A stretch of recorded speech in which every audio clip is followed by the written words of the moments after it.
બસ બંધ કરો તમારું આ ભાષણ. મારું ભાષણ સાંભળવાનો કોઈને સમય નથી. આ લોકોને રવાના કરો, નહીં તો પછી અમે નોકરોને બોલાવડાવીને એમને ધક્કા મરાવીને બહાર કાઢીશું. દિગ્વિજય, શાંત.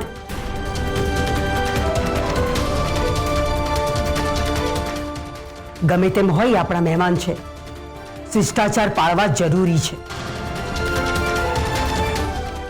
માફ કરજો, તમે અમારા ઘરે આવ્યા અને અમે યોગ્ય રીતે તમારી આગતા સ્વાગતા ના કરી શક્યા.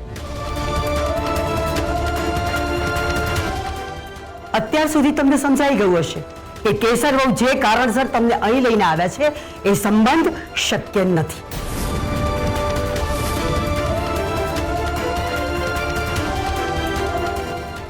અમારા અર્જુનસિંહ વતી અમે તમારી માફી માંગીએ છીએ. અમારે આ વાત ઉપર હવે કોઈ ચર્ચા નથી કરવી. કેસર વહુ, મહેમાનોને ચા નાસ્તો કરીને રવાના કરજો.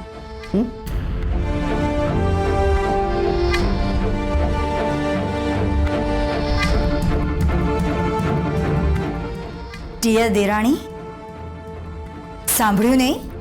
બાએ શું કહ્યું? આમને આદરપૂર્વક અહીંથી જવાનું. આમને આદરપૂર્વક બાએ જે કહ્યું છે ને એ કહી દો. અમે ગિરીશને કહીને ચા નાસ્તો પેક કરાવીએ છીએ. બિચારાને રસ્તામાં કામ આવશે.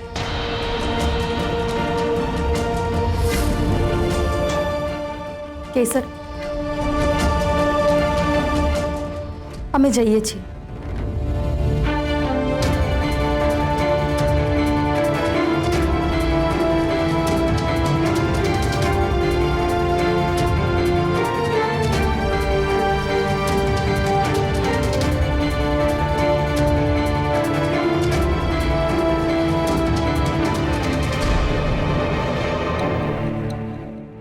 ગોપી કાકા,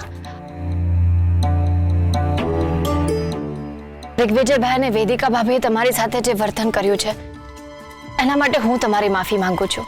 કેસર, એ અમારી ભૂલ હતી. અમે અમારી લાયકાત ભૂલીને અહીંયા આવ્યા હતા. તે તો અમારી દીકરી માટે સારું જ વિચાર્યું હતું, પણ તમે લોકો જે દ્રષ્ટિથી જોવો છો દુનિયા એવી નથી. ક્યાંક હજુ એ જૂનવાણી વિચારો છે અને એને ભૂસાતા વાર લાગશે. માફી માંગવાની જરૂર નથી તારે. અમને અમારી ગોપીએ ગામમાં એટલું માન અપાવ્યું છે કે નાના મોટા અપમાનને અમે ગણકારતા જ નથી. ગોપી, તું રડીશ નહીં. મારે તને ફક્ત એટલું જ કહેવું છે કે આ જે કાંઈ પણ થયું ને એમાં અર્જુનભાઈનો કોઈ જ વાંક નથી. નહીં ગોપી, રડીશ નહીં. અરે તારા જેવા હીરાને ઓળખવાની પરખ એ લોકોમાં નહોતી. નહીં રડ બેટા. કેસર, અમે લોકો જઈએ છીએ. ગોપી, નહીં કેસર, જે થઈ ગયું એ થઈ ગયું. હવે આ વિષય પર ચર્ચા ના કરીશ.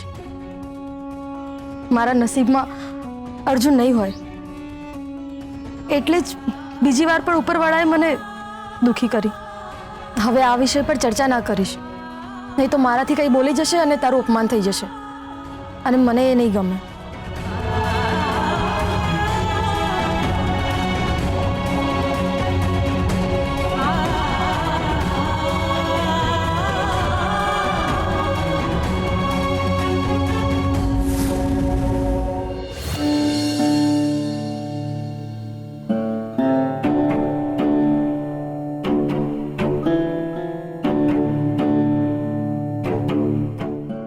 કેસર ભાભી, આ શું કર્યું તમે? એટલે ગોપીના મમ્મી પપ્પાને ઘરે કેમ બોલાવી લીધા? ભૂલ થઈ ગઈ મારી.